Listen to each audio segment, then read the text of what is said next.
Chapitre 11. Le grand trésor d'Agra.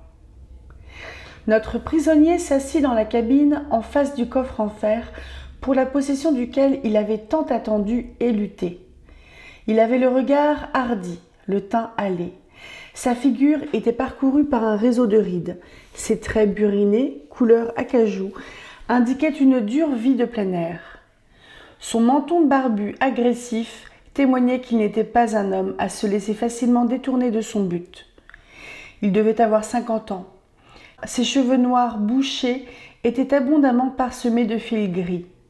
Détendu, son visage n'était pas déplaisant, mais d'épais sourcils et la saillie du menton lui donnaient dans la fureur une expression terrible. Menottes aux mains, tête inclinée sur la poitrine, il était assis et ses yeux vifs clignotaient vers le coffre, cause de tous ses méfaits. Dans son maintien rigide et contrôlé, je crus discerner plus de tristesse que de colère. Il leva les yeux vers moi, une fois. Il y avait comme une étincelle d'humour dans son regard. « Eh bien, je regrette que cette affaire en soit venue là, Jonathan Small, » dit Holmes en allumant un cigare. « Et moi donc, monsieur, » répondit-il. Je ne crois pas que je parviendrai à me disculper du meurtre. Et pourtant, je peux vous jurer sur la Bible que je n'ai jamais levé la main sur M. Sholto. C'est Tonga, ce chien d'enfer, qui lui a décoché une de ces damnées fléchettes. Je n'y ai absolument pas participé, monsieur. J'étais aussi désolée que s'il avait été quelqu'un de ma famille. J'ai battu le petit diable avec le bout de la corde, mais la chose était faite. Je ne pouvais plus y remédier. « Tenez, prenez un cigare, » dit Holmes, « et vous feriez mieux d'avaler une gorgée de whisky car vous êtes trempé. Mais dites-moi, comment espériez-vous qu'un homme aussi petit et faible que ce noir puisse s'emparer de M. Sholto et le maintenir pendant que vous grimpiez avec la corde ? Vous semblez en savoir autant que si vous aviez été là, monsieur. La vérité, c'est que j'espérais trouver la chambre vide. Je connaissais assez bien les habitudes de la maison, et M. Sholto descendait généralement dîner à cette heure-là. Je ne veux rien cacher dans cette affaire. Ma meilleure défense est encore de dire la simple vérité. Si ça avait été le vieux major, c'est le cœur léger que je l'aurais envoyé de l'autre côté. Je l'aurais égorgé avec des involtures. La même, tenez, que celle avec laquelle je fume ce cigare. Quelle poisse! Dire que je vais être condamné à cause du jeune Sholto. Je n'avais vraiment aucun motif de me quereller avec lui. Monsieur Athelney Jones de Scotland Yard est responsable de vous. Il va vous conduire chez moi. Je vous demanderai un récit véridique de l'histoire. Si vous êtes absolument franc, si vous ne dissimulez rien, j'espère pouvoir vous venir en aide. Je pense qu'il me sera possible de prouver que le poison agit d'une manière si foudroyante que l'homme était mort avant même que vous ayez atteint la chambre. Pour cela, il l'était, monsieur. Jamais de mon existence je n'ai reçu un tel choc que quand je l'ai vu, la tête sur son épaule, me regardant en ricanant pendant que j'entrais par la fenêtre. Cela m'a bien secoué, monsieur. J'aurais à moitié tué Tonga s'il ne s'était enfui. C'est pour ça qu'il a laissé sa massue et quelques-unes de ses fléchettes, d'après ce qu'il m'a dit. Je suis sûre que cela vous a mis sur nos traces, hein ? Quoique je ne vois pas comment vous êtes parvenu à nous suivre jusqu'au bout. Je ne vous en porte pas rancune, vous savez. Mais il est tout de même étrange que me voilà ici, alors que j'ai un droit légitime à posséder un demi-million de livres.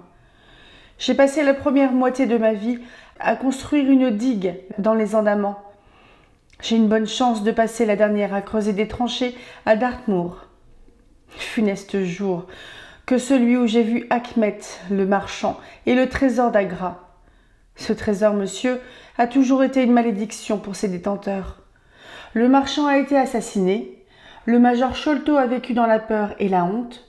Quant à moi, ce trésor ne m'a rapporté que toute une vie d'esclavage. À ce moment, Athelney Jones passa sa tête ronde.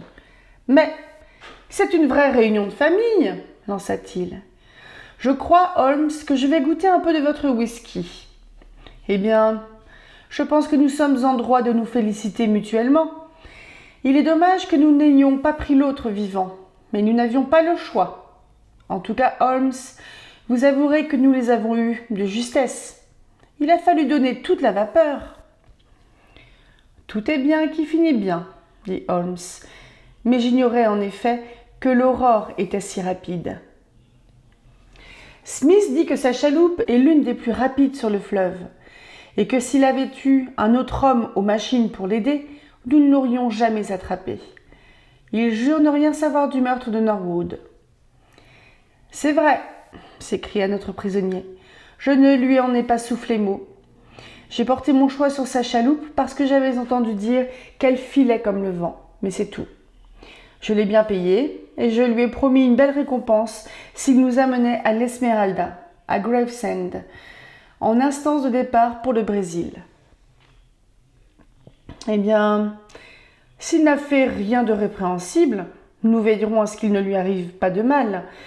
Nous sommes assez rapides lorsqu'il s'agit d'attraper des types, mais nous le sommes moins pour condamner. » Il était divertissant de voir Jones se donner déjà des airs importants, maintenant que la capture était faite. J'aperçus un léger sourire sur le visage de Sherlock Holmes, à qui ce changement d'attitude n'avait pas échappé. « Nous allons arriver au pont de Vauxhall, dit Jones. Dr. Watson, je vais vous mettre à terre avec le coffre au trésor.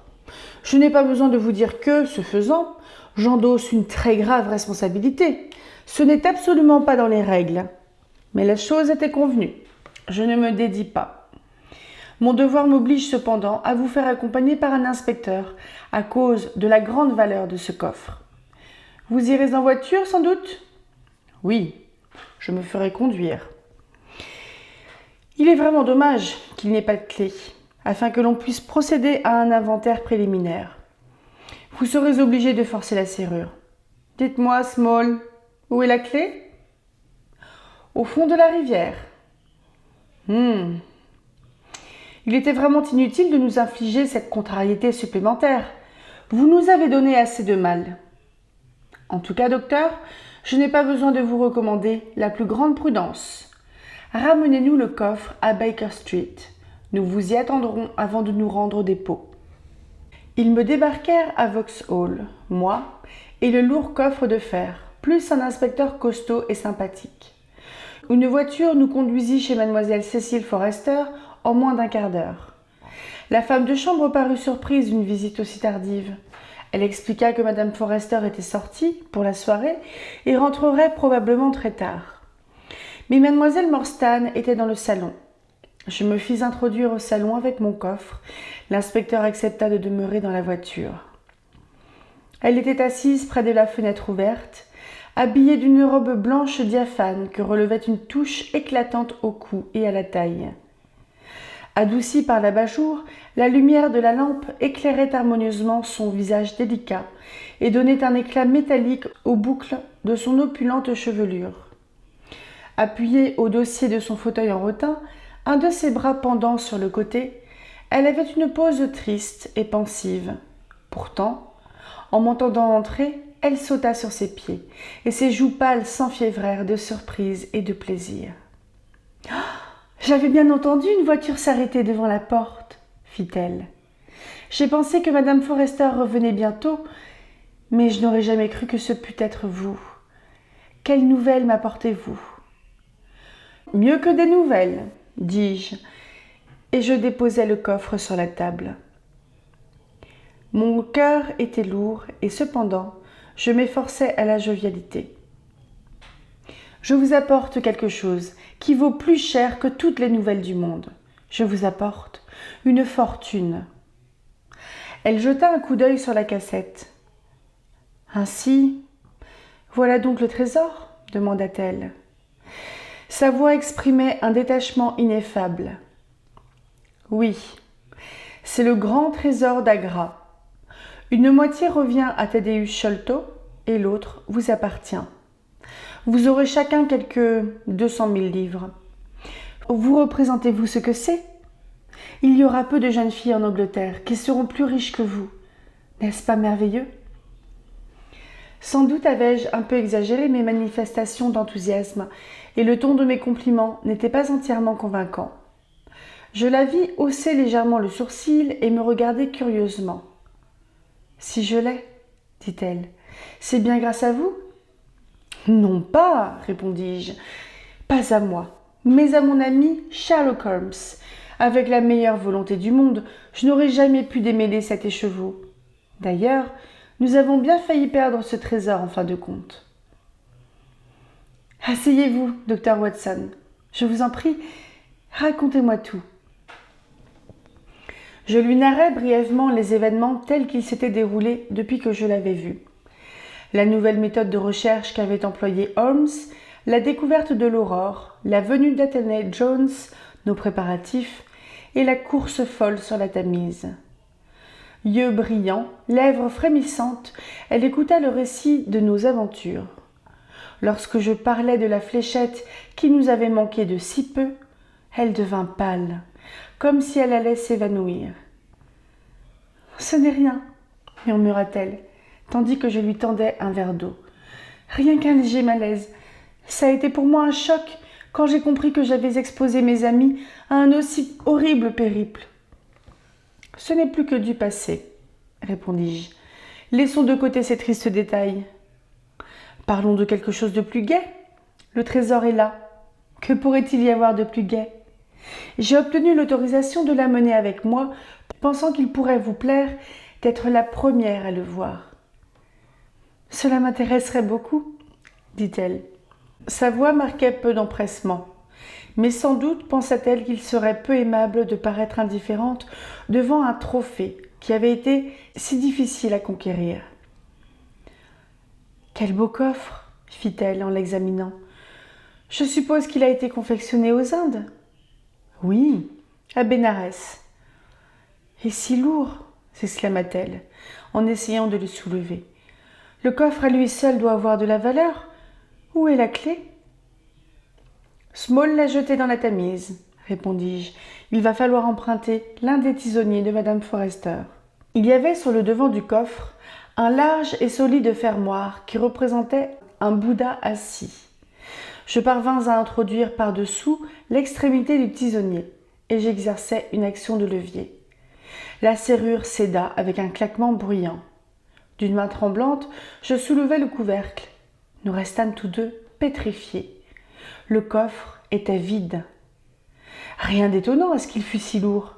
Le fer forgé, épais de près de 2 centimètres, l'enveloppait complètement. Il était soigneusement fait, massif et robuste. Le coffre avait été certainement fabriqué dans le but de contenir des objets de grand prix. Mais à l'intérieur, pas le moindre fragment, pas le plus petit débris de métal ou de pierres précieuses. Le coffre était absolument et complètement vide. « Le trésor est perdu ?» dit mademoiselle Morstan avec un grand calme. Lorsque j'entendis ces mots et que je compris leur plein sens, il me sembla qu'une grande ombre s'éloignait de mon âme. J'ignorais à quel point ce trésor d'Agra avait pesé sur moi. Je ne m'en rendis compte qu'au moment où je le vis enfin écarté. C'était égoïste sans aucun doute. C'était déloyal, méchant de ma part. Mais je ne pensais plus qu'à une seule chose. Le mur d'or avait disparu entre nous. « Merci, mon Dieu !» m'écriai-je du plus profond de mon cœur. Elle eut un sourire furtif et me regarda d'un air interrogateur. « Pourquoi dites-vous cela ?»« Parce qu'à nouveau, vous voici à ma portée, » dis-je en posant ma main sur la sienne. « Parce que, Mary, je vous aime, aussi sincèrement que jamais homme aima une femme. Parce que ce trésor, avec toute votre richesse, me scella les lèvres. Maintenant qu'il a disparu, je puis vous dire combien je vous aime. Voilà pourquoi j'ai dit « Merci, mon Dieu ». Alors, dans ce cas, moi aussi je dis « Merci, mon Dieu », murmura-t-elle. Quelqu'un avait sans doute perdu un trésor cette nuit-là, mais moi, je venais d'en conquérir un. Chapitre 12. L'étrange histoire de Jonathan Small. C'était sûrement un trésor de patience que devait posséder l'inspecteur qui m'attendait dans la voiture, car je m'attardais longtemps près de la jeune fille. Mais le visage du policier s'assombrit lorsque je lui montrai le coffre vide. « Zut! Voilà la récompense disparue, fit-il d'un ton maussade. Pas d'argent, pas de prime. Le travail de cette nuit aurait bien rapporté 10 shillings chacun à Sam Brown et à moi, si le trésor avait été retrouvé. Monsieur Thaddeus Sholto est riche, dis-je. Il veillera à ce que vous soyez récompensé, même sans trésor. Mais l'inspecteur secoua la tête d'un air abattu. C'est du mauvais travail, répéta-t-il. Et monsieur Athelney pensera la même chose. Il ne se trompait pas. Le détective pâlit lorsque, parvenu à Baker Street, je lui montrai le coffre vide. Tous trois, Holmes, le prisonnier et lui, venaient d'arriver. Ils avaient modifié leur plan et décidé de se présenter à un commissariat sur leur chemin. Mon ami était vautré dans le fauteuil avec sa nonchalance coutumière, tandis que Small se tenait droit sur sa chaise. Comme j'exhibais le coffre vide, il s'adossa confortablement pour éclater de rire. « Voilà encore un de vos méfaits, Small, » fit Athelney Jones, furieux. « Oui, je l'ai planqué dans un endroit d'où vous ne pourrez jamais le sortir, » cria-t-il. « Ce trésor m'appartient. Puisque je ne pouvais en jouir, j'ai pris bougrement soin à ce que personne ne le récupère. Je vous dis que pas un être humain au monde n'y a droit, en dehors des 3 bagnards en train de pourrir aux Andamans et de moi-même. Je ne peux pas en jouir et eux non plus. J'ai toujours agi pour eux autant que pour moi. Le signe des 4 a toujours existé entre nous. C'est pourquoi je suis sûre qu'il m'approuverait d'avoir jeté le trésor dans la Tamise, plutôt que de le voir tomber entre les mains d'un parent de Sholto ou de Morstan. Ce n'est tout de même pas pour les rendre riches qu'Achmet est mort. Vous trouverez le trésor là où se trouve déjà la clé et le petit Tonga. Lorsque j'ai compris que votre chaloupe nous rattraperait sans faute, j'ai lancé les joyaux dans la flotte. Présignez-vous, il n'y aura pas de roupie pour vous. Vous essayez de nous tromper, Small, dit Athelney Jones sévèrement. Si vous aviez voulu jeter le trésor dans la Tamise, il vous aurait été plus facile d'y jeter tout le coffre. Plus facile pour moi de le jeter, mais plus facile pour vous de le repêcher, hein ? Rétorqua-t-il avec un regard rusé. L'homme qui était assez droit pour m'attraper l'aurait été suffisamment encore pour retirer du fond du fleuve un coffre en fer. Ce sera plus difficile maintenant, car ils sont éparpillés sur plus de 8 kilomètres. Dame, j'ai eu le cœur brisé en les jetant. J'étais à moitié fou lorsque j'ai vu que vous alliez nous rejoindre. Mais il ne servait à rien de se lamenter. Dans ma vie, j'ai connu des hauts et des bas, et j'ai appris à ne pas pleurer devant les pots cassés. Vous avez fait là une chose très grave, Small, dit le détective. Si vous aviez aidé la justice au lieu de la contrarier ainsi, vous en auriez bénéficié au cours de votre jugement. La justice, gronda l'ancien bagnard. Une belle justice, oui. À qui appartient ce butin, si ce n'est pas à nous? Quelle justice est-ce donc qui demande que je l'abandonne à des gens qui n'y ont aucun droit? Moi, je l'avais gagné. 20 longues années dans ces marécages dévastés par la fièvre, au travail tout le jour, sous les palétuviers, enchaîné toute la nuit dans des baraques repoussantes de saleté, harcelé par les moustiques, secoué par les fièvres, malmené par tous ces gardes noirs, trop heureux de s'en prendre aux blancs. Voilà comment j'ai conquis le trésor d'Agra. Et vous venez me parler de justice, parce que je ne peux supporter l'idée d'avoir tant souffert, à seule fin qu'un autre en profite. Mais j'aimerais mieux être pendu 10 fois, ou avoir dans la peau une des fléchettes de Tonga, plutôt que de vivre dans une cellule, en sachant qu'un autre homme prend ses aises dans un palais grâce à une fortune qui m'appartient. Small s'était départi de son impassibilité. Laissant libre cours à ses sentiments, débitant son discours en un torrent de mots bousculés, il avait des yeux flamboyants. Ses mains s'agitaient avec passion et les menottes s'entrechoquaient bruyamment. À voir cette fureur déchaînée, je compris que la terreur qui avait saisi le major Sholto à l'annonce de son évasion était fort bien fondée. Vous oubliez que nous ne savons rien de tout cela, dit Holmes tranquillement. Nous n'avons pas entendu votre histoire et ne pouvons juger si le bon droit était originellement de votre côté. Monsieur, vous m'avez traité avec humanité. Pourtant, c'est à vous que je suis redevable de ces bracelets. Allez, je ne vous en veux pas. C'est la règle du jeu. Je n'ai aucune raison de vous taire mon histoire si vous désirez la connaître. Ce que je vais vous dire est la vérité du bon Dieu, je vous l'affirme. Oui, merci. Posez le verre à côté de moi. J'aurai peut-être la gorge sèche.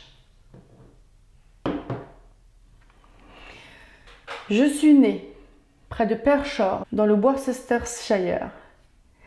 Si vous allez y voir, vous trouverez un tas de small par là-bas. J'ai souvent eu l'idée d'aller faire un tour dans la région, mais comme à la vérité, je n'ai jamais été un motif d'orgueil pour ma famille, je me demande si l'on aurait été très heureux de me revoir. Ce sont tous des petits fermiers, bien établis, allant à l'église, bien connus, bien respectés dans les environs.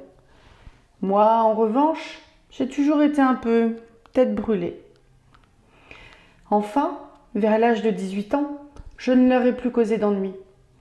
Mêlée à une violente bagarre au sujet d'une fille, je ne pus m'en sortir qu'en m'engageant dans le 3e des bœufs, qui était sur le point de partir pour les Indes. Cependant, je n'étais pas destinée à demeurer longtemps militaire. J'avais juste fini d'apprendre le pas de l'oie et le maniement de mon mousqueton lorsque je fus assez fou pour prendre un bain dans le Gange. Heureusement pour moi, John Holder, le sergent de la compagnie, était dans l'eau au même moment, et c'était l'un des meilleurs nageurs de l'armée. J'étais à mi-chemin de l'autre rive lorsqu'un crocodile m'attrapa la jambe droite, qu'il sectionna au-dessus du genou aussi proprement qu'un chirurgien. Je me suis évanouie sous le choc avec l'hémorragie, et j'aurais coulé si Holder ne m'avait pas rattrapé et ramené au rivage. Je suis restée 5 mois à l'hôpital. Lorsqu'enfin je suis sortie, boitant avec ce pilon de bois attaché à mon moignon, je me suis trouvée réformée et inapte à toute occupation active. Comme vous voyez, la malchance déjà ne m'épargnait pas. Je n'étais plus qu'un infirme inutile, et je n'avais pourtant pas encore 20 ans. Cependant, mon infortune me valut bientôt un bienfait.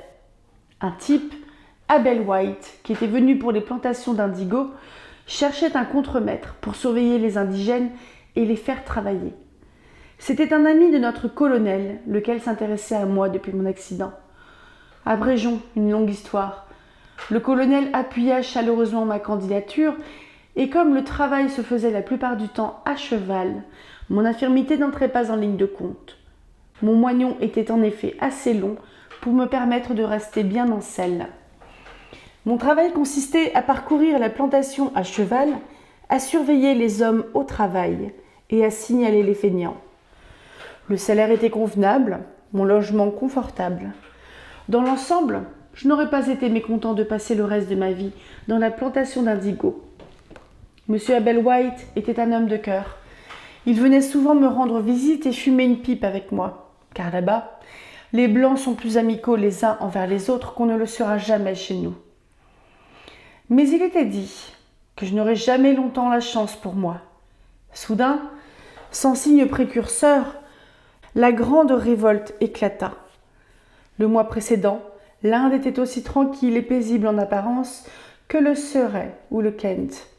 30 jours plus tard, le pays était un véritable enfer, livré à 200 000 diables noirs.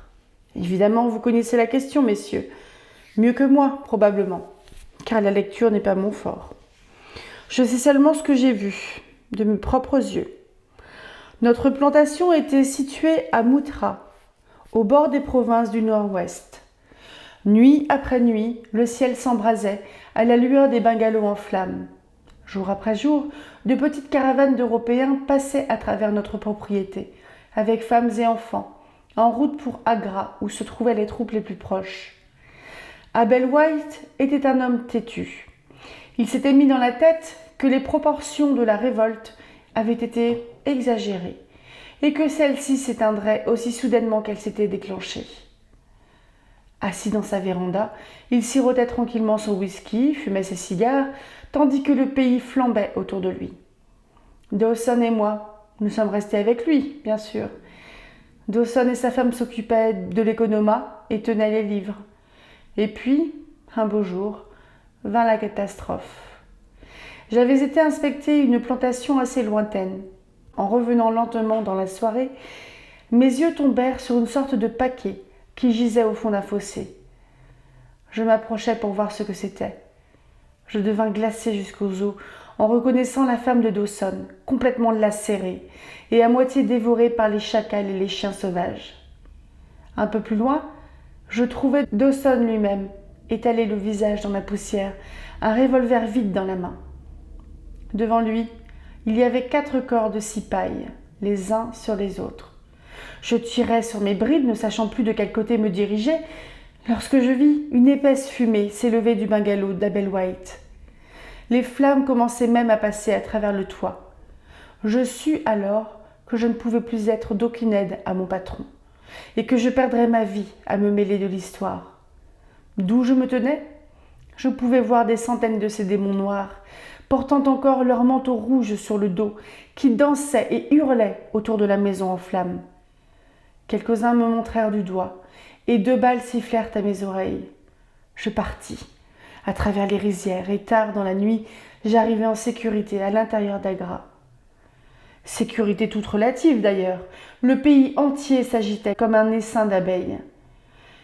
Chaque fois qu'ils pouvaient se rassembler, les Anglais se contentaient de tenir le terrain sous le feu de leurs armes. Partout ailleurs, c'étaient des fugitifs, sans défense. Le combat était inégal, des millions contre des centaines. Le plus cruel de l'affaire était que ces hommes contre qui nous luttions, fantassins, cavaliers, artilleurs, faisaient tous partie des troupes spécialement sélectionnées, entraînées et équipées par nos soins, et qui maintenant utilisaient nos propres armes et jusqu'à nos propres sonneries de clairon. À Agra, le 3e fusilier du Bengale, quelques Sikhs, 2 sections de cavalerie et une batterie d'artillerie. Un corps de volontaires composé de marchands et d'employés avait été constitué. Je m'y fis admettre, moi et ma jambe de bois. Nous effectuâmes une sortie pour rencontrer les rebelles à Shagunj au début de juillet et nous les repoussâmes pour un temps. Mais la poudre vint à manquer et il nous fallut nous replier dans la ville. Les pires nouvelles nous arrivaient de tous les côtés.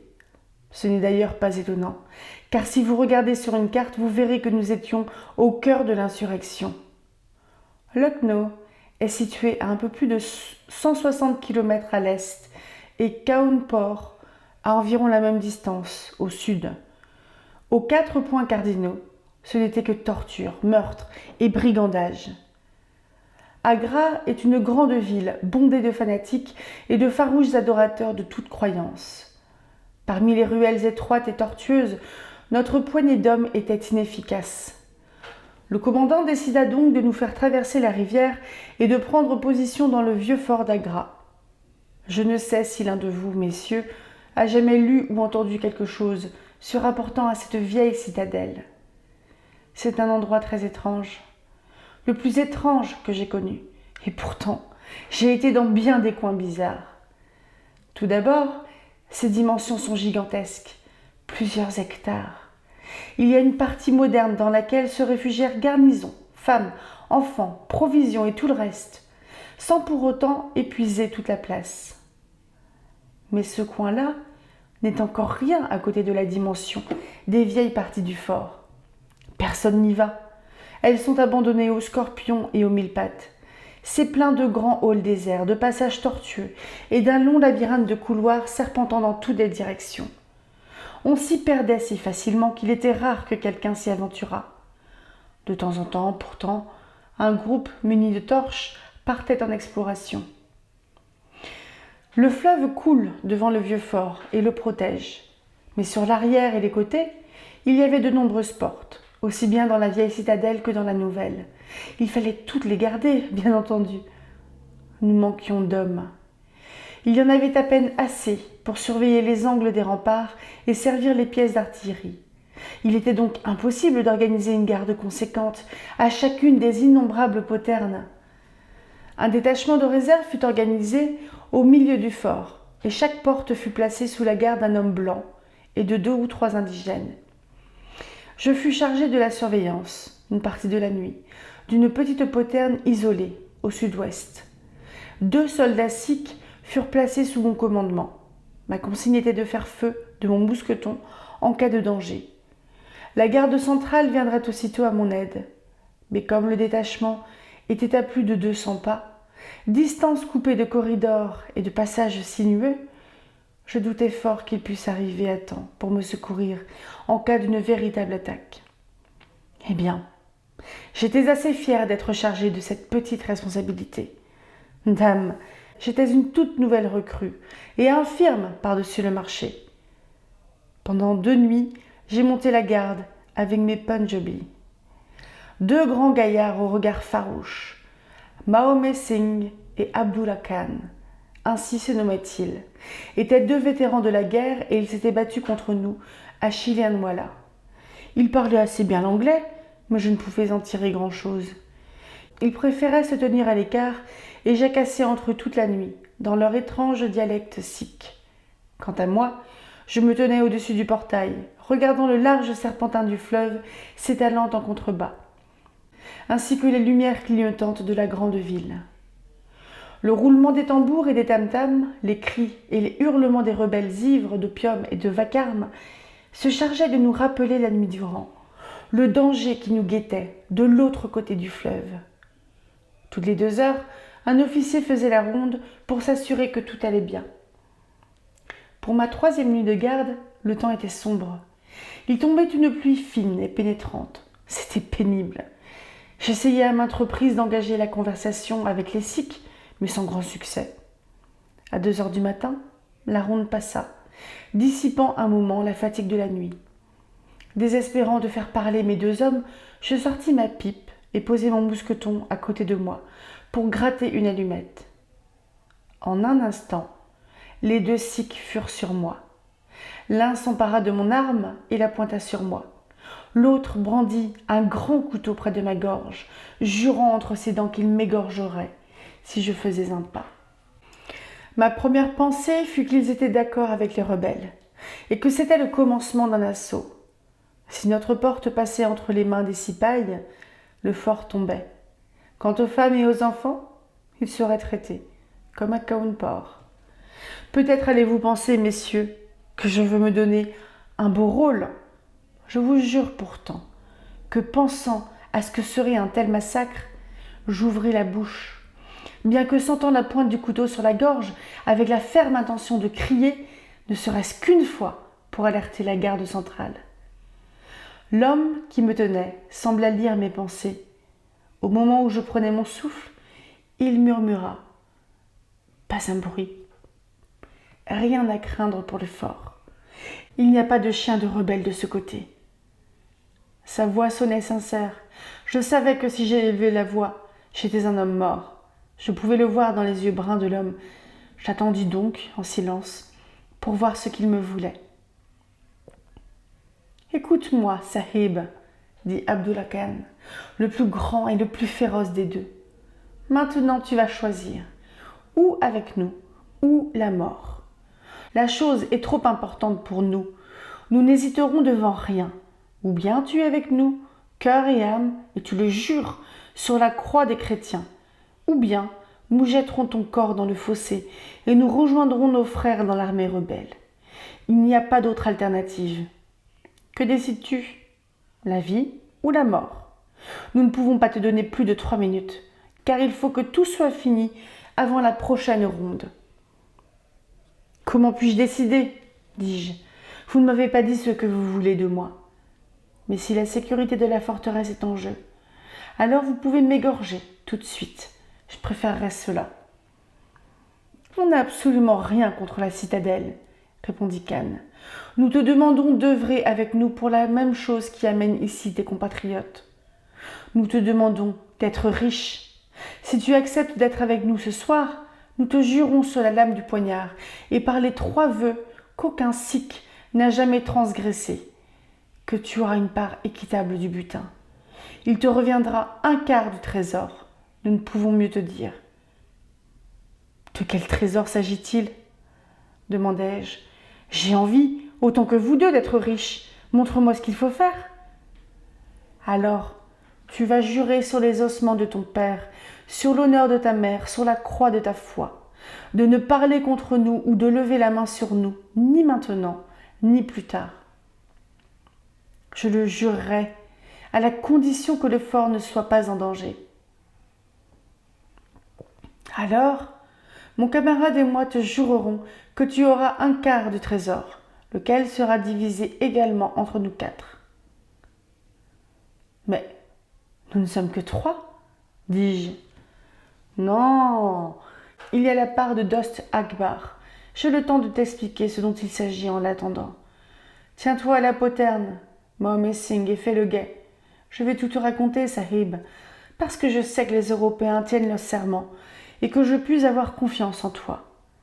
Si tu avais été un de ces vils hindous, et quand bien même tu aurais prêté serment sur tous les faux dieux de leur temple, mon couteau serait entré dans ta gorge et ton corps précipité dans le fleuve. Mais le sikh connaît l'anglais, et l'anglais comprend le sikh. Écoute donc ce que je vais te dire. Il existe dans les provinces du Nord un raja qui possède de grandes richesses, bien que ses terres soient peu étendues.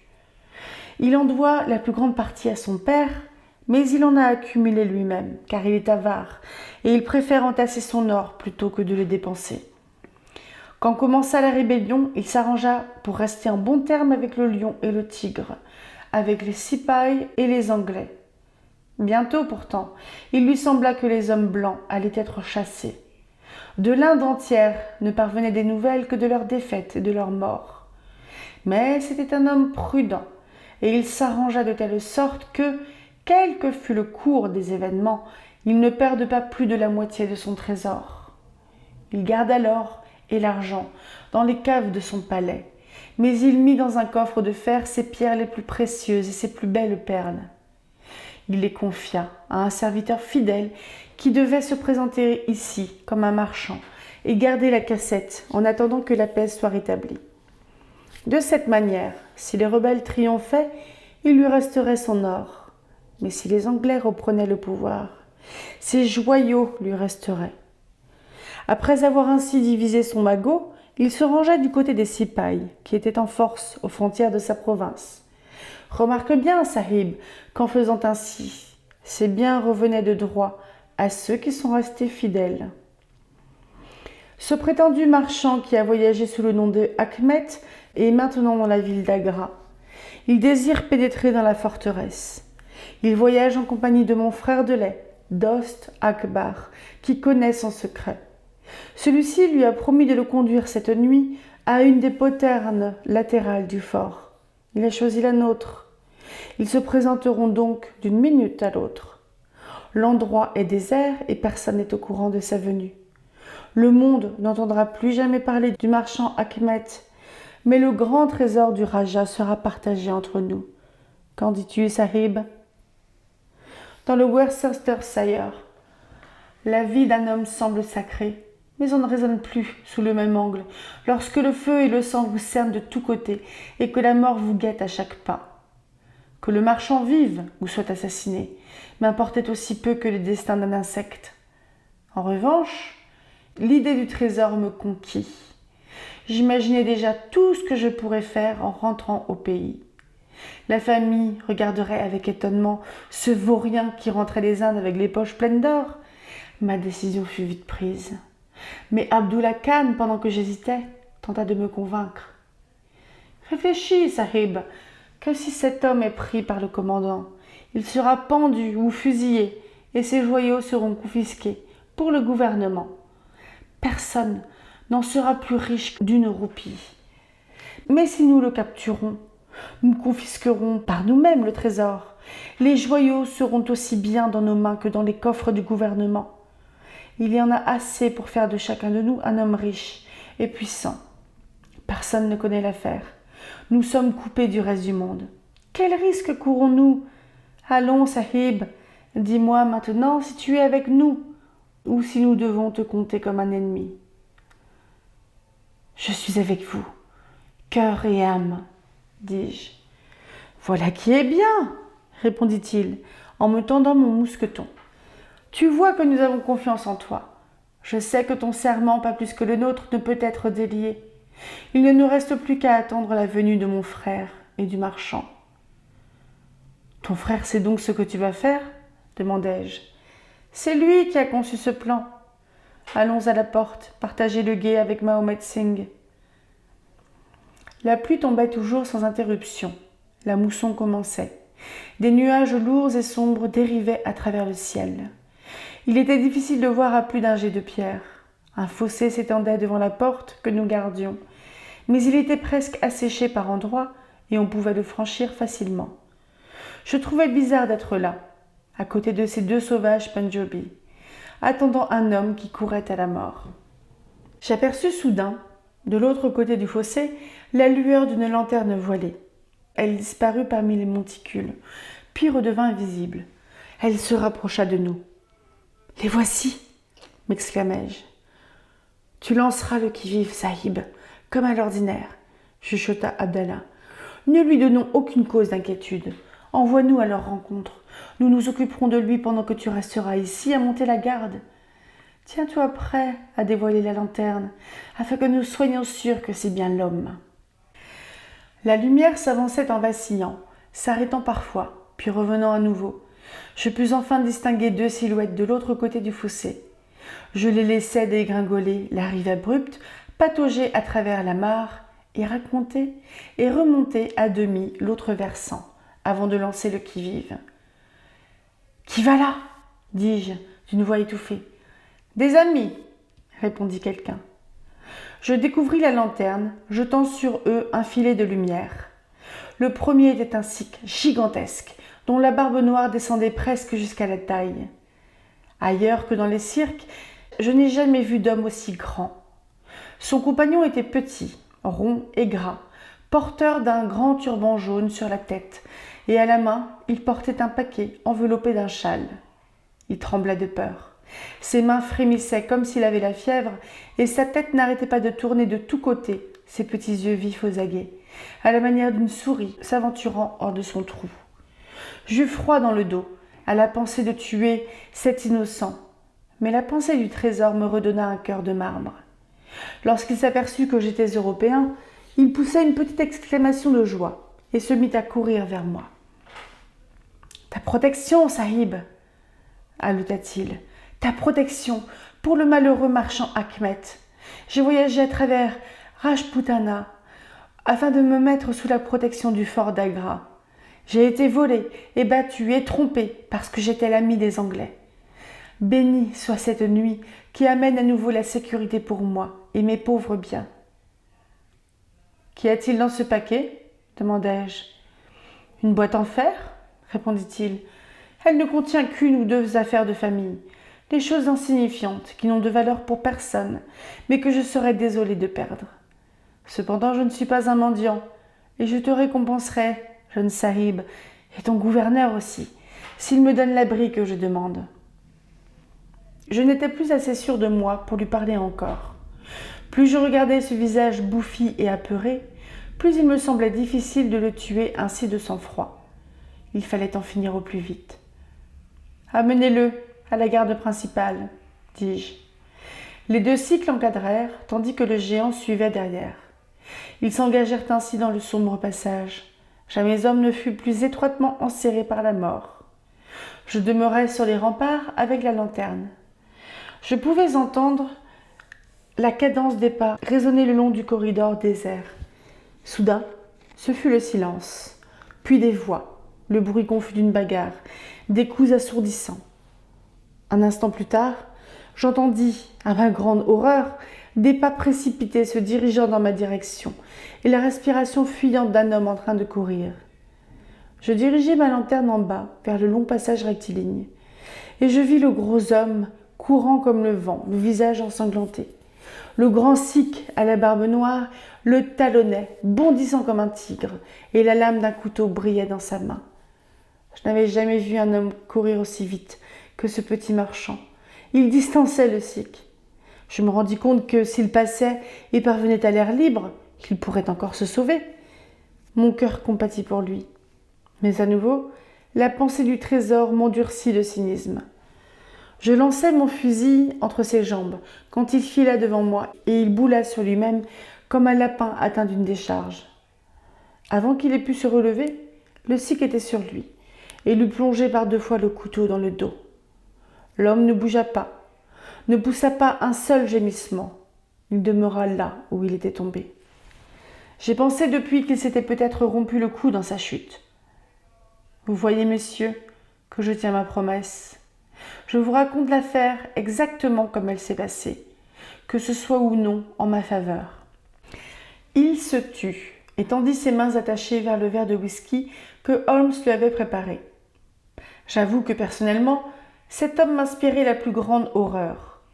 Non seulement à cause de ce meurtre accompli de sang-froid, auquel il avait été mêlé, mais plus encore par la manière nonchalante et dégagée avec laquelle il nous en avait fait la narration. Quel que fût le châtiment qui l'attendait, je ne pourrais jamais ressentir pour lui la moindre sympathie. Assis, les coudes sur les genoux, Sherlock Holmes et Jones paraissaient profondément intéressés par l'histoire. Mais la même répulsion était peinte sur leur visage. Small le remarqua peut-être, car c'est avec un certain défi dans la voix qu'il reprit. Bien sûr, tout cela est fort blâmable, mais je voudrais tout de même savoir combien de gens, à ma place, auraient refusé une part du butin, en sachant que pour toute récompense de leur vertu, ils seraient égorgés. D'ailleurs, depuis qu'il avait pénétré dans la forteresse, c'était ma vie ou la sienne. S'il s'en était sorti, toute l'affaire aurait été mise en lumière. Je serais passé devant le tribunal militaire et probablement fusillé, car en ces temps troublés, les gens n'étaient pas très indulgents. Continuez votre histoire, coupa Holmes. Eh bien, nous transportâmes le corps, Abdullah, Akbar et moi. Et bon poids qu'il faisait, malgré sa petite taille. Mohammed Singh fut laissé en garde de la porte. Les Sikhs avaient déjà préparé un endroit. C'était à quelque distance, à travers un tortueux passage donnant sur un grand hall vide, dont les murs de briques s'effondraient par endroits. Le sol de terre battue s'était affaissé là pour former une tombe naturelle. Nous y laissâmes Achmet, le marchand. Nous le couvrîmes de briques décelées, puis nous retournâmes au trésor. Il était resté à l'endroit où l'homme avait été attaqué, en premier lieu. Le coffre, c'est celui qui se trouve sur votre table. Une clé pendait, attachée par une corde en soie, à cette poignée forgée sur le dessus. Nous l'ouvrîmes, et la lueur de la lanterne se refléta sur une collection de joyaux comme j'en avais rêvé, ou lu l'histoire, quand j'étais un petit garçon à Pershore. Leur éclat nous aveuglait. Après nous être rassasiés les yeux de ce spectacle, nous sortîmes tout du coffre pour établir la liste de son contenu. Il y avait là 143 diamants de la plus belle eau. L'un d'eux, appelé, je crois, le Grand Mongol, est considéré comme la seconde plus grosse pierre du monde. Il y avait également 97 émeraudes et 170 rubis, mais dont certains étaient de petite taille. Nous dénombrâmes en outre 210 saphirs, 61 agates et une grande quantité de béryl, onyx, turquoise et autres pierres. Je me suis documenté sur les gemmes, mais à cette époque, j'ignorais la plupart de ces noms. Enfin, il y avait près de 300 perles, toutes très belles. 12 d'entre elles étaient serties sur une petite couronne d'or. Je ne sais pas comment ces 12-là furent retirées du coffre, mais je ne les ai pas retrouvées. Après avoir compté nos trésors, nous les replaçâmes dans le coffre que nous apportâmes à la poterne afin de les montrer à Mohammed Singh. Là fut renouvelé le serment solennel de garder le secret et de ne jamais nous trahir. Il fut convenu que le butin serait planqué dans un endroit sûr jusqu'à ce que la paix soit revenue dans le pays. Après quoi, nous le partagerions également entre nous. Il était inutile d'effectuer ce partage maintenant, car si jamais des gemmes d'une telle valeur étaient trouvées sur nous, cela paraîtrait suspect. D'autre part, nous ne disposions pas de logement personnel, ni d'aucun endroit où nous puissions les cacher. Le coffre fut donc transporté dans le hall où reposait le corps d'Achmet. Un trou fut ménagé dans le mur le mieux conservé, et le trésor y fut placé et recouvert par des briques. Après avoir soigneusement repéré l'emplacement, je dessinai le lendemain 4 plans, un pour chacun d'entre nous, et mis au bas le signe des 4. Nous nous étions en effet promis que chacun agirait toujours pour le compte de tous, afin que l'égalité soit préservée. Voilà un serment que je n'ai jamais rompu. Je puis le jurer, la main sur le cœur. Il est inutile, messieurs, de vous raconter ce qu'il advint de la rébellion. Après que Wilson se fut emparé de Delhi et que Sir Colin eut dégagé Lucknow, la révolte eut les reins brisés.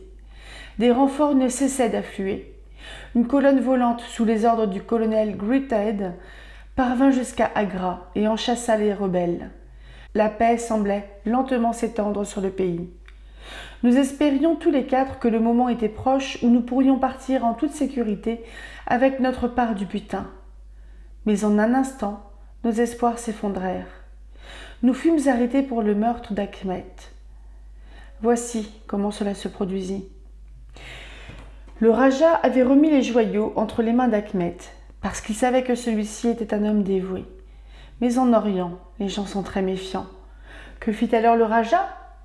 Il prit un deuxième serviteur, encore plus digne de confiance, et le chargea d'espionner Achmet, de le suivre comme une ombre et de ne jamais le perdre de vue. Il le suivit donc cette nuit-là, et le vit passer la poterne du fort. Pensant évidemment qu'il y avait trouvé refuge, il se fit admettre le jour suivant, mais ne parvint pas à retrouver la trace d'Achmet. Cela lui sembla si étrange qu'il en parla à un sergent qui fit parvenir l'histoire jusqu'aux oreilles du commandant. Une recherche approfondie fut rapidement organisée et le corps fut découvert. Ainsi, au moment même où nous croyions tout danger écarté, nous fûmes tous 4 saisis et jugés pour meurtre. 3 d'entre nous, parce que nous avions été de garde cette nuit-là, et le 4e, parce que l'on savait qu'il avait été en compagnie de la victime. Il ne fut pas question des joyaux durant tout le procès. Le Raja avait été déposé et exilé, et personne ne portait d'intérêt particulier à cette question. Les 3 Sikhs furent condamnés à la détention perpétuelle et moi, à la peine de mort. Ma sentence fut ensuite commuée en détention perpétuelle. Nous nous trouvions ainsi dans une situation plutôt bizarre. Nous étions là, tous 4, enchaînés par la cheville, et presque sans espérance, alors que nous connaissions un secret qui, si nous avions pu l'utiliser, nous aurait permis de mener une existence de seigneur. Il y avait de quoi se ronger le cœur d'être à la merci des coups de pied et des coups de poing de n'importe quel garde imbécile, de boire de l'eau et de ne manger que du riz, alors qu'une fortune fabuleuse attendait simplement qu'on veuille bien la prendre. Cela aurait pu me rendre fou, mais j'ai toujours été plutôt obstiné. J'ai tenu bon, attendant des jours meilleurs. Ceux-ci semblèrent enfin se dessiner. Je fus transféré d'Agra à Madras et de là à l'île Blair dans les Andamans. Ce camp comptait très peu de manières blancs, et comme je m'étais toujours bien conduit, j'eus bientôt droit à une sorte de régime privilégié. Il me fut donné une hutte à Hopetown, village situé au flanc du mont Harriet, et on m'y laissa relativement tranquille. C'est un endroit morne, dévasté par les fièvres et cerné de toutes parts par la jungle infestée de sauvages, toujours prêts à décocher un de leurs dards empoisonnés lorsque l'occasion d'une cible blanche se présente.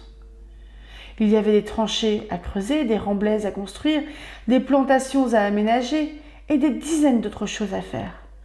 Nous trimions donc tout le jour, mais le soir, on nous laissait un peu de temps libre.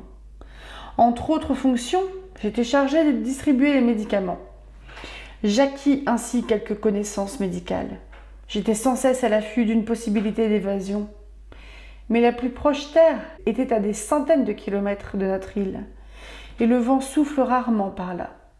L'entreprise s'avérait donc difficile. Le médecin, Dr Somerton, était un jeune homme sportif et bon enfant. Les autres jeunes officiers se réunissaient souvent chez lui dans la soirée pour une partie de cartes. L'infirmerie où je préparais mes drogues était située à côté de leur pièce, sur laquelle donnait un petit guichet. Souvent, lorsque je me sentais seule, j'éteignais la lumière de l'infirmerie et me postais près du guichet, d'où je pouvais les entendre et les voir jouer. Il y avait le major Sholto, le capitaine Morstan et le lieutenant Bromley Brown, tous trois commandants des troupes indigènes. Le médecin était là naturellement, ainsi que 2 ou 3 administrateurs du pénitencier. Ces derniers, joueurs habiles, endurcis, faisaient des parties à droite et sans risque. Cela donnait des réunions bien agréables. Une chose me frappa très vite. Les civils gagnaient toujours aux dépens des militaires. Remarquez que je ne dis pas qu'il y avait tricherie, mais le fait est là. Ces fonctionnaires de la prison n'avaient fait que jouer aux cartes depuis leur nomination aux Andamans, et chacun connaissait parfaitement la façon de jouer des autres. Les militaires jouaient juste pour passer le temps et jetaient leurs cartes n'importe comment. Nuit après nuit, les officiers sortaient de table, un peu plus pauvres, et plus ils perdaient, plus ils s'acharnaient au jeu. Le major Sholto était le plus atteint. Au début, il jouait de l'argent liquide, mais bientôt, il s'endetta lourdement et signa des reconnaissances de dettes. Il gagnait parfois quelques mains, histoire de reprendre courage, puis la chance se retournait à nouveau contre lui. Pire qu'avant. Il errait tout le jour, sombre comme un orage, et il se mit à boire plus qu'il n'aurait dû. Une nuit, il perdit encore davantage qu'à l'ordinaire. J'étais assis dans ma hutte, lorsque le capitaine Morstan et lui, regagnant leur demeure, passèrent à proximité. C'étaient des amis de cœur, ces deux-là. On les voyait toujours ensemble. Le major se lamentait sur ses pertes. « C'est la fin, Morstan, soupira-t-il en passant devant ma hutte. Il va falloir que je démissionne. Je suis un homme ruiné. »« Allons, ne dites pas de bêtises, mon vieux, » dit l'autre en lui tapant sur l'épaule. « J'ai aussi de la déveine moi-même, mais c'est tout ce que je puis entendre. » Cela me donna à réfléchir. 2 jours plus tard, le major se promenait sur le bord de la plage. Je tentais ma chance. « Je désire avoir votre avis, major. »« Oui ? Eh bien, à quel sujet ?» demanda-t-il, en retirant son cigare de la bouche. « Je voudrais vous demander, monsieur, à quelles autorités devrait être remis un trésor caché. Je sais où se trouve plus d'1 demi-million. Comme je ne puis l'utiliser moi-même, je pense que la meilleure chose à faire est sans doute de le remettre aux autorités. Ce geste me vaudra peut-être une réduction de peine. » « 1 demi-million, Small ?» balbutia-t-il, tout en m'observant avec attention pour voir si je parlais sérieusement. « Au moins cela, monsieur, en perles et pierres précieuses. Il est à la portée de n'importe qui. Le plus curieux est que le vrai propriétaire ayant été proscrit, il n'a plus aucun titre sur ce trésor, qui appartient ainsi au premier venu. »« Au gouvernement, Small ?» bégaya-t-il. « Au gouvernement ?» Mais il le dit d'une manière si peu convaincue que je sus avoir gagné la partie. « Vous pensez, monsieur, que je devrais donc donner tous les renseignements au gouverneur général ?» dis-je tranquillement. « Ah, mais il ne faut pas agir avec précipitation. Vous pourriez le regretter. Racontez-moi tout, Small. Quels sont les faits ?» Je lui racontai toute l'histoire, changeant toutefois quelques détails afin qu'il ne puisse identifier les endroits. Lorsque j'eus fini, il resta immobile, perdu dans ses pensées. Je pouvais voir par ses lèvres crispées qu'un combat se déroulait en lui. « C'est une affaire très importante, Small, » dit-il enfin. « N'en parlez à personne. Je vous reverrai bientôt. » 48 heures plus tard, le capitaine Morstan et lui vinrent, lanterne à la main, me voir dans ma hutte au plus profond de la nuit. « Je voudrais que le capitaine entende l'histoire de votre propre bouche, Small, » dit-il. « Cela sonne juste, eh ?» dit-il. « Cela vaut-il la peine d'essayer, non ?» Le capitaine Morstan opina de la tête. « Écoutez-moi, Small, » dit le major. « Nous en avons parlé, mon ami et moi. Et nous avons conclu qu'un tel secret ne concernait vraiment pas le gouvernement. Il me semble que cela vous regarde seul et que vous avez le droit d'en disposer comme il vous plaît. La question qui se pose est maintenant celle-ci. Quelles sont vos conditions ? Nous pourrions peut-être les accepter, ou tout au moins en discuter pour voir si l'on peut parvenir à un arrangement. » Il s'efforça de parler d'une manière froide et détachée, mais ses yeux brillaient de convoitise et d'excitation. « À ce sujet, messieurs, un homme dans ma situation ne peut demander qu'une seule chose, répondis-je, m'efforçant moi aussi au calme, mais tout aussi excité que lui. Je vous demanderai de m'aider à gagner ma liberté et celle de mes 3 compagnons. Nous vous donnerions alors 1/5 du trésor à vous partager. Dit-il. 1/5. Cela n'est pas très tentant. Cela représente tout de même 50 000 livres chacun, dis-je. Mais comment pouvons-nous vous donner la liberté ? Vous savez très bien que vous demandez l'impossible. Pas du tout, répondis-je. J'ai réfléchi à la question jusque dans les moindres détails. Le seul obstacle à notre évasion est l'impossibilité d'obtenir un bateau capable d'un tel voyage et des provisions en quantité suffisante. Or, il y a à Calcutta ou Madras nombre de petits yachts ou yoles qui nous conviendraient parfaitement. Il vous suffira d'en amener un. Nous monterons à bord pendant la nuit et vous n'auriez rien d'autre à faire qu'à nous laisser en un point quelconque de la côte indienne. S'il n'y avait que l'un de vous, murmura-t-il, ce sera tous les 4 ou personne. Nous l'avons juré. Nous devons toujours agir ensemble, tous les 4. Vous voyez, Morstan, dit-il, Small tient ses promesses. Il reste fidèle à ses amis. Je pense que nous pouvons avoir entièrement confiance en lui. C'est une sale affaire, répondit l'autre. Mais comme vous dites, l'argent nous dédommagera largement de notre carrière. Eh bien, Small, dit le major, nous devons, je pense, essayer de remplir vos conditions. Mais bien entendu, il nous faut d'abord être certains de la véracité de votre histoire. Dites-moi où est caché le coffre. J'obtiendrai une permission et je prendrai le navire de ravitaillement pour aller voir sur place. Pas si vite, protestai-je, car je devenais plus audacieux à mesure qu'il s'échauffait. Je dois obtenir le consentement de mes 3 camarades. Je vous le dis, c'est nous 4 ou personne. C'est ridicule, s'écria-t-il. Qu'est-ce que ces 3 noirs ont à faire avec notre convention ? Noirs ou bleus, dis-je, ils sont avec moi et nous faisons tout ensemble. Eh bien, l'affaire se termina par une deuxième entrevue à laquelle participaient Mahomet Singh et Abdullah Khan et Dost Akbar. Nous discutâmes à nouveau la question et les détails furent enfin arrangés. Nous donnerions à chacun des 2 officiers un plan de la partie du fort d'Agra qui nous intéressait en indiquant le mur et l'emplacement du trésor. Le major Sholto se rendrait aux Indes pour vérifier notre histoire. S'il trouvait le coffre, il devait le laisser en place et envoyer un petit yacht approvisionné pour un voyage. L'embarcation mouillerait à quelque distance de l'île Rutland à laquelle il nous faudrait parvenir. Après quoi, le major reviendrait prendre ses fonctions. Le capitaine Morstan demanderait à son tour une permission pour nous rencontrer à Agra. Le partage final du trésor aurait alors lieu là-bas. L'officier prendrait sa part et celle de Sholto. Les plus solennels serments que l'esprit peut concevoir et la bouche proférer scellèrent notre accord. Muni de papier et d'encre, je travaillais toute la nuit. Au matin, les 2 plans étaient faits et paraphés du signe des 4, c'est-à-dire Abdullah, Akbar, Mahomet et moi.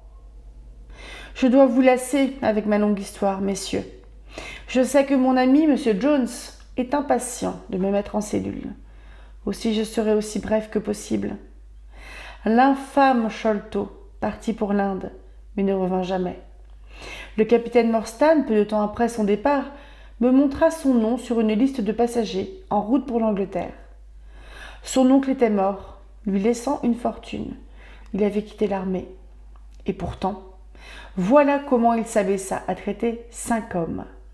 Morstan partit pour Agra quelque temps plus tard et découvrir, comme nous le pensions, que le trésor n'était plus là. Le gredin l'avait volé, sans remplir les conditions, en échange desquelles nous lui avions livré le secret. Depuis ce jour, j'ai vécu seulement pour me venger. J'y pensais le jour et j'en rêvais la nuit. Cela devint chez moi une obsession dévorante. Plus rien ne m'importait, ni les lois, ni la pendaison.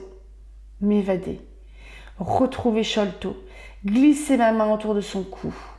Je n'avais que cette pensée en tête. Le trésor d'Agra, en comparaison de la haine meurtrière que je vouais à Sholto, perdait à mes yeux de son importance. Eh bien, je me suis fixé pas mal de buts dans ma vie, et je les ai toujours atteints. Mais de longues années passèrent avant que l'occasion puisse se présenter. Je vous ai dit que j'avais un peu appris à soigner. Un jour, que le docteur Somerton était couché avec les fièvres, un groupe de prisonniers ramassa dans les bois un petit insulaire andamant et me l'amena. Gravement malade, il s'était rendu en un endroit isolé pour mourir. Bien qu'il fût aussi venimeux qu'un jeune serpent, je le pris en main et parvins à le guérir. 2 mois après, il parvenait à marcher, mais s'étant attaché à moi, il repartit sans plaisir dans les bois et revint sans cesse rôder autour de ma hutte. J'appris un peu son dialecte, ce qui ne fit qu'accroître son affection. Tonga, c'est ainsi qu'il s'appelait, possédait un grand canoë qu'il utilisait à merveille. Lorsque je fus convaincu que ce petit homme m'était tout dévoué et qu'il était prêt à faire n'importe quoi pour me servir, j'entrevis une possibilité d'évasion. Je lui en parlais. Il faudrait amener son bateau la nuit près d'un débarcadère désaffecté qui n'était jamais gardé et emporter plusieurs outres d'eau, le plus possible de yams, noix de coco et patates douces. Il était fidèle et sincère, ce petit Tonga. Jamais homme n'eut compagnon plus dévoué. Il amena son embarcation au quai la nuit indiquée. Mais le hasard voulut qu'un garde se trouvât là. C'était un vil patane qui n'avait cessé de m'insulter et de me nuire. J'avais fait le vœu de me venger, et maintenant la chance s'offrait à moi. C'était comme si le destin l'avait expressément placé sur mon chemin, afin que je puisse payer ma dette avant de quitter l'île. Il se tenait sur le remblai, me tournant le dos, sa carabine en bandoulière. Je cherchais autour de moi un roc avec lequel lui casser la tête, mais je n'en vis aucun. Une étrange pensée me traversa alors l'esprit. Je m'assis sans bruit dans l'obscurité et défis ma jambe de bois. En 3 grands sauts, je fus sur lui. Il mit sa carabine à l'épaule, mais je le frappai de plein fouet et lui défonçai le crâne. Le pilon est fendu à l'endroit où j'ai tapé. Vous pouvez voir. Nous nous écroulâmes tous les deux, car je ne pus garder mon équilibre. Mais quand je me relevai, lui resta étendu. Je me dirigeai vers le bateau. 1 heure plus tard, nous étions déjà loin en mer. Tonga avait emmené tout ce qu'il possédait sur terre, ses armes et ses dieux. Il avait, entre autres, une longue lance en bambou et quelques nattes en fibres de cocotier, avec lesquelles je confectionnais une sorte de voile. 10 jours durant, nous naviguâmes au hasard, espérant que la chance nous sourirait. Le 11e, un cargo nous récupéra. Il transportait des pèlerins malais de Singapour à Jida. C'était une foule étrange. Tonga et moi parvînmes bientôt à nous mêler à eux. Ils avaient en commun une précieuse qualité. Ils ne posaient pas de questions et nous laissaient tranquilles. Mais s'il fallait vous raconter toutes les aventures par lesquelles nous sommes passés, mon petit copain et moi, vous demanderiez grâce, car il me faudrait vous garder ici, jusqu'au matin. Nous voyageâmes un peu partout dans le monde. Il surgissait toujours quelque chose pour nous empêcher d'arriver à Londres. Mais jamais, durant ce temps, je ne perdais de vue mon but. Je rêvais de Sholto la nuit. Pourtant, enfin, nous nous trouvâmes un jour en Angleterre. Il y a de cela 3 ou 4 ans. Il ne fut pas très difficile de découvrir où il vivait, et je me mis en quête de savoir s'il avait vendu le trésor ou s'il le possédait encore. Je me liai avec quelqu'un qui pouvait m'aider. Je ne donne pas de nom, car je ne tiens pas à mettre qui que ce soit dans le bain. J'appris bientôt que Sholto avait encore les joyaux. Je tentais de bien des façons de parvenir jusqu'à lui, mais il était rusé, méfiant, et il y avait toujours 2 anciens boxeurs, en plus de ses fils et de son Khitmutgar, pour le garder. Puis un jour, j'appris qu'il se mourait. Je me précipitai dans le jardin, furieux qu'il échappe ainsi à mes griffes. Regardant par la fenêtre, je le vis, étendu sur son lit, ses 2 fils de chaque côté. Je serais entré, et j'aurais tenté le tout pour le tout, contre 3. Mais je vis sa mâchoire tomber, et je sus qu'il venait de mourir. Je pénétrai dans sa chambre pendant la nuit pour fouiller ses papiers, dans l'espoir d'y trouver une indication concernant le trésor. Il n'y avait pas un mot là-dessus. Je m'en retournai, amer et furieux, comme vous pouvez le penser. Mais avant de partir, je pensais que mes amis sikhs seraient contents de savoir que j'avais laissé une preuve de notre haine. J'inscrivis donc le signe des 4, comme il était marqué sur les plans, et l'accrochai sur sa poitrine. Ainsi, au moins, Sholto ne serait pas enseveli sans être marqué par les hommes qui l'avaient volé et trahi. Pour gagner notre vie à cette époque, nous parcourions les foires et autres endroits où j'exhibais le pauvre Tonga, le noir cannibale. Il mangeait de la viande crue et exécutait ses danses guerrières. Nous parvenions ainsi à toujours remplir de petites monnaies mon chapeau en une journée de travail. J'avais régulièrement des nouvelles de Pondichéry Lodge. Quelques années passèrent sans rien d'important. On cherchait toujours les trésors. Enfin, vint le jour attendu si longtemps.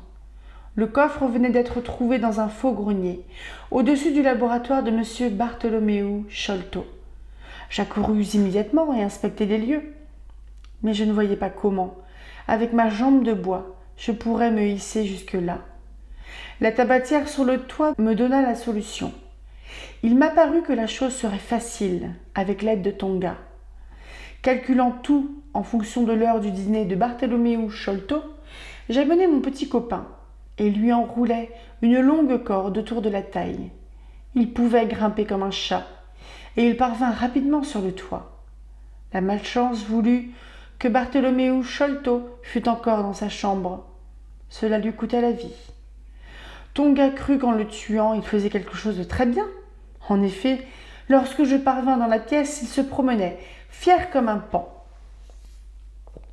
Il fut tout étonné lorsque je me précipitai sur lui, corde en main, et que je le maudis en le traitant de petit démon sanguinaire.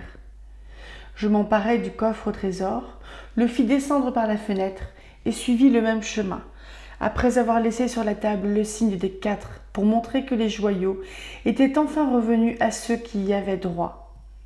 Puis, Tonga ramena la corde à l'intérieur, ferma la fenêtre et reprit le chemin par lequel il était venu. Je ne vois rien d'autre à vous dire. J'avais entendu un marin vanter la vitesse de la chaloupe de Smith, l'Aurore. Je pensais qu'elle serait bien pratique pour notre évasion. Je m'arrangeai avec le vieux Smith, qui devait recevoir une grosse somme s'il nous amenait en sûreté jusqu'à notre navire.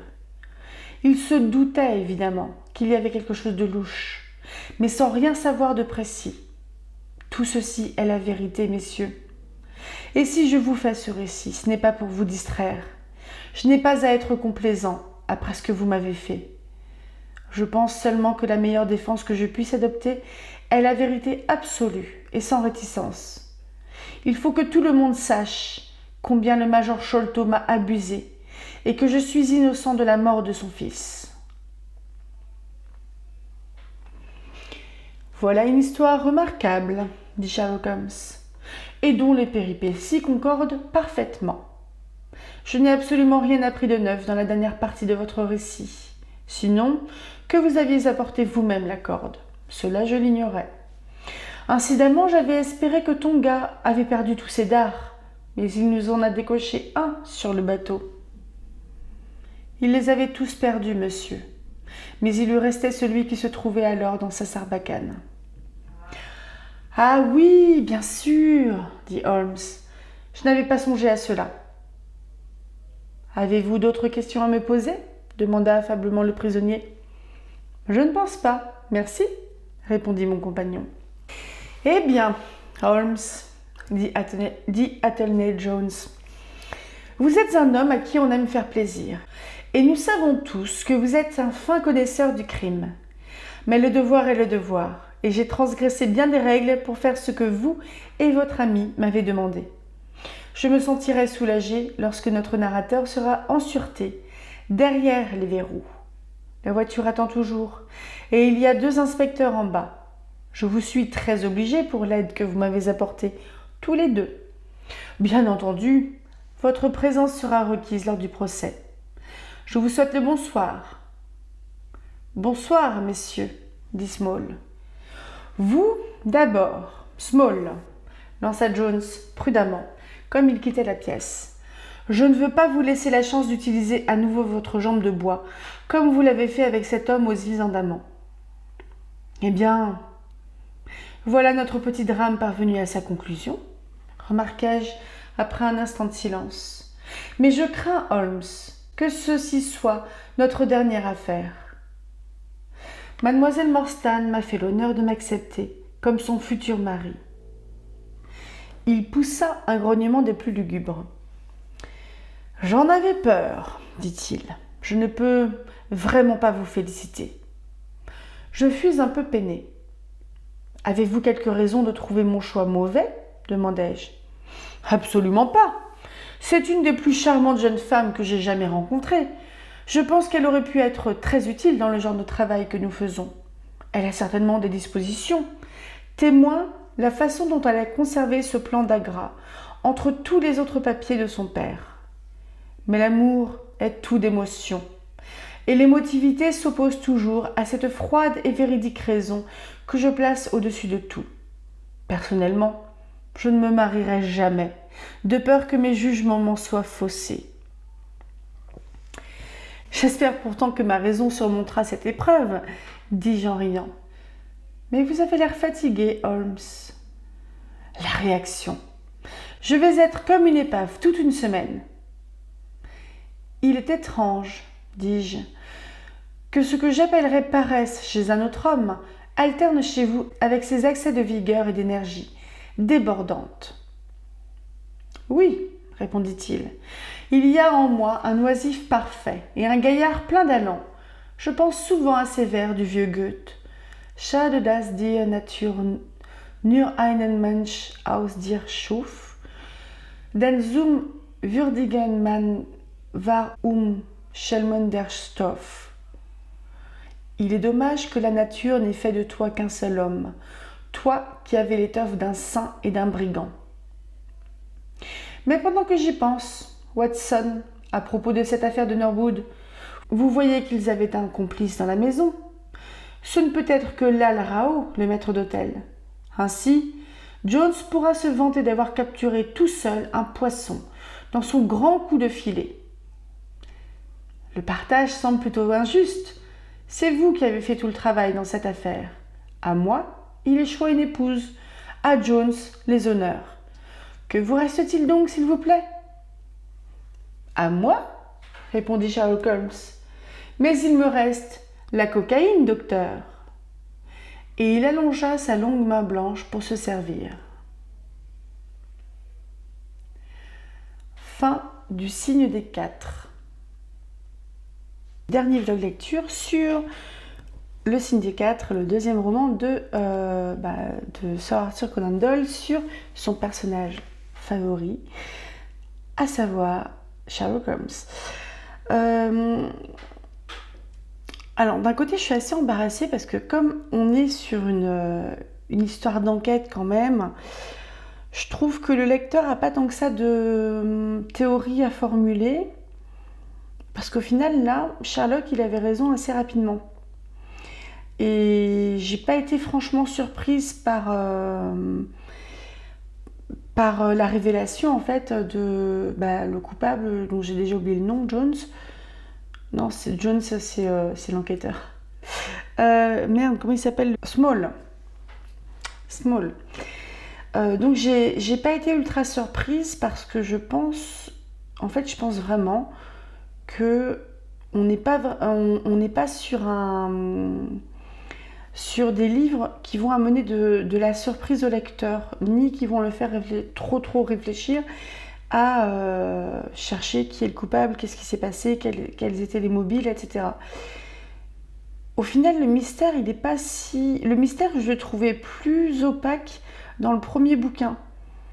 où on avait si je me trompe pas, on avait le corps d'un homme plutôt bien mis, je vérifie si j'ai le micro, enfin plutôt riche, qui se retrouvait dans un quartier pourri, dans une maison abandonnée d'un quartier pourri, et il y avait plein de trucs assez bizarres, et là en fait, il n'y en avait pas tant que ça. Attends. Je rapproche ma chaise parce que je suis assise sur le bout des fesses, donc à la fin j'ai mal. Donc, je suis pas forcément déçue. Je trouve que c'est toujours agréable à lire, hein, évidemment, ça se lit facilement, etc. J'ai un peu peiné sur le dernier chapitre parce qu'il était long, donc je sais pas. Je suis un petit peu à me demander, est-ce que sur Arthur Conan Doyle, s'il commençait à avoir du succès, il va pas un petit peu dans la satisfaction des fans, avec Watson qui va se marier, Sherlock qui n'a pas l'air d'évoluer, hein. On finit l'histoire comme elle a commencé, avec Sherlock qui va prendre de la cocaïne. Parce que maintenant que l'affaire est terminée, il va de nouveau s'ennuyer. Et on a toujours les policiers qui sont pas franchement super efficaces, mais bon, ils peuvent pas rivaliser non plus avec Sherlock. Et ouais, je sais pas, je suis assez partagée. Je suis assez partagée. Je suis pas franchement déçue. Je peux pas dire que j'ai pas aimé, mais il y a un truc qui me chafouine un peu. Après, il est toujours brillant et compagnie, etc. Il n'est pas vraiment personnage parfait, Sherlock. Il est plein de défauts, hein. Il est maladroit, il est plein de failles, il pas très à l'aise socialement. Donc là, dès qu'il s'ennuie, il retourne un peu dans la dope. C'est pas très sain, c'est pas un personnage qui est très sain, autant entre guillemets sur le plan la santé mentale, hein, tout simplement, que côté moral, la morale aussi. Enfin, si, il est droit dans ses bottes, il respecte les règles et compagnie, mais moi je le sens à pouvoir un peu louvoyer. Et bon, bah d'un côté, je suis super contente que Watson va se marier avec Mary Morstan, qui est un petit peu la fille gentille. Donc j'espère qu'elle aura un peu plus d'épaisseur qu'être la fille gentille et l'épouse de Dr. Watson. Watson, du coup, je présume, va déménager parce que s'il se marie, il va déménager avec sa femme. Est-ce que sa femme va un jour pouvoir retrouver cette fortune? Je suis pas sûre. Est-ce que l'autre, il a bien dit la vérité en disant qu'il a balancé les pierres précieuses dans la Tamise, histoire que personne ne les ait? Je sais pas. Il savait qu'il allait se faire avoir. Donc ça peut être ça peut être le geste d'un personnage désespéré. Mais d'un autre côté, c'est aussi complètement con. C'est complètement con parce que il voulait pas que... il est dans la vengeance, donc il réfléchit plus. Je sais pas, je suis assez partagée. J'ai préféré le premier. Là, on était aussi ailleurs, on était du côté des Indes, etc. J'ai l'impression que ils dépeignent aussi les Indes et les différentes ethnies des Indes, mais comme ultra racistes. Ça me gêne un peu. Mais après, c'est parce qu'on est... Moi, je suis quand même quelques années après Sir Arthur Conan Doyle, donc forcément, ma vision est biaisée par rapport à son époque. Qu'est-ce que j'ai à dire en plus? Pas grand-chose. Je suis pas forcément une grande fan de Athelney Jones, mais il n'est pas fait pour être apprécié.